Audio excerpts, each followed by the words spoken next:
Assalamualaikum warahmatullahi wabarakatuh. Di sini saya akan menjelaskan materi. Sebelum saya masuk ke materi, saya akan memperkenalkan nama terlebih dahulu. Perkenalkan, nama saya Muhammad Abdi Saputra, NPM 0320012668. Saya dari jurusan Pendidikan Guru Dasar, Fakultas Keguruan dan Ilmu Pendidikan, Universitas Muhammadiyah Buton, angkatan 2020.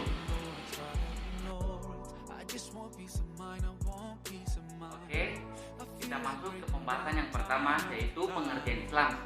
Definisi atau pengertian Islam adalah suatu agama yang di muka bumi dengan ajarannya yang berupaya mengenai satu Tuhan, yaitu Allah Subhanahu wa taala, melalui kanjeng Nabi Muhammad sallallahu alaihi wasallam yang bertugas menyampaikan ajaran Allah kepada umatnya di dunia. Adapun prinsip ajaran agama Islam, dalam memahami ajaran Islam ada 12 prinsip yang bisa ditentukan dalam Al-Quran. Di antaranya yaitu sebagai berikut. Yang pertama itu prinsip tauhid atau monoteisme. Dan yang kedua yaitu prinsip peradaban yang indah, dinamis dan natural. Yang ketiga yaitu prinsip muamalat. Keempat yaitu prinsip penggunaan akal. Kelima, prinsip sistem nilai atau akhlakul karimah. Keenam, prinsip kebersihan jiwa dan raga. Dan yang ketujuh, prinsip Al-Quran sebagai software atau informasi dari langit yang dahsyat. Kedelapan, prinsip persaudaraan. Dan yang kesembilan, prinsip bermasyarakat. Dan yang kesepuluh, prinsip membela kebenaran tanpa membedakan warna kulit. Dan kesebelas, prinsip keberlanjutan dan tidak boleh berhenti. Dan ke-12 prinsip berserah diri kepada Allah Subhanahu wa taala. Oke, sumber ajaran Islam itu ada 3, yakni Al-Quran, hadis atau as-sunnah, dan ijtihad. Ajaran yang tidak bersumber dari ketiganya berarti bukan ajaran Islam. Sumber ajaran agama Islam pertama dan yang kedua yaitu Al-Quran dan hadis atau as-sunnah, langsung dari Allah Subhanahu wa taala dan Nabi Muhammad sallallahu alaihi wasallam. Sedangkan yang ketiga ijtihad, merupakan hasil pemikiran umat Islam, yakni para ulama, mujtahid atau yang berijtihad dengan tetap mengacu kepada Al-Quran dan as-sunnah.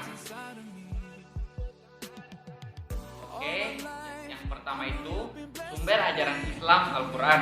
Secara harfiah, Al-Quran artinya bacaan atau qoro'ah, yakrau, Quranan, sebagaimana firman Allah dalam Quran surat 75 ayat 17-18. Punya atas tanggungan kamilah mengumpulkan dan membacanya.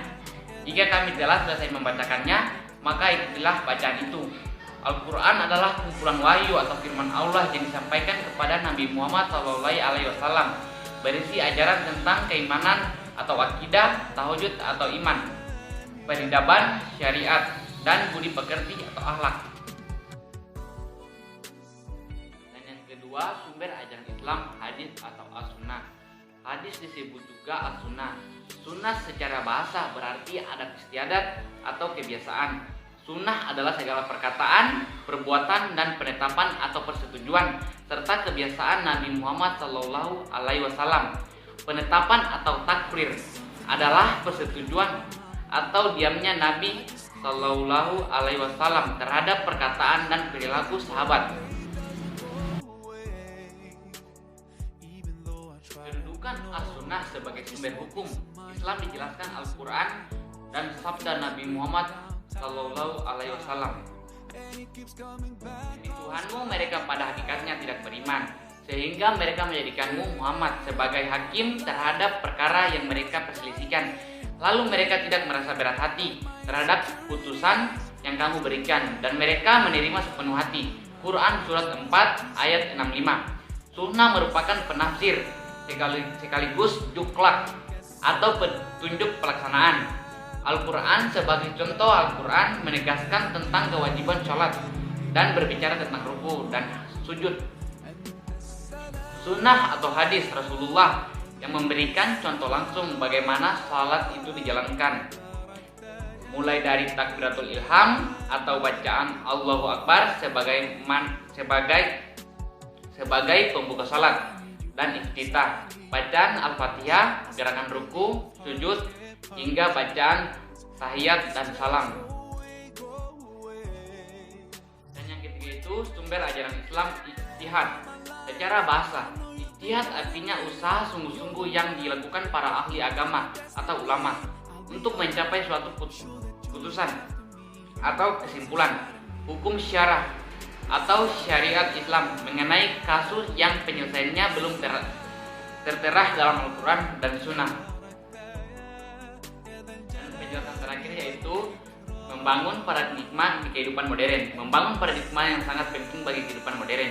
Mengapa sangat penting? Karena ada beberapa hal seperti berikut. Yang pertama, meluruskan akidah manusia. Yang kedua, memeguhkan kemuliaan manusia dan hak manusia. Yang ketiga, mengerahkan manusia agar beribadah secara baik dan benar. Yang keempat, mengajak manusia menyucikan rohani. Yang kelima, membangun rumah tangga yang sakinah. Yang keenam, membangun umat menjadikan saksi atas kemanusiaan. Dan yang terakhir, ketujuh, mengajak agar saling menolong. Oke teman-teman, sekian dari penjelasan yang saya jelaskan. Semoga bisa bermanfaat bagi kita. Akhir kata saya ucapkan billahi taufiq wal hidayah. Wassalamualaikum warahmatullahi wabarakatuh.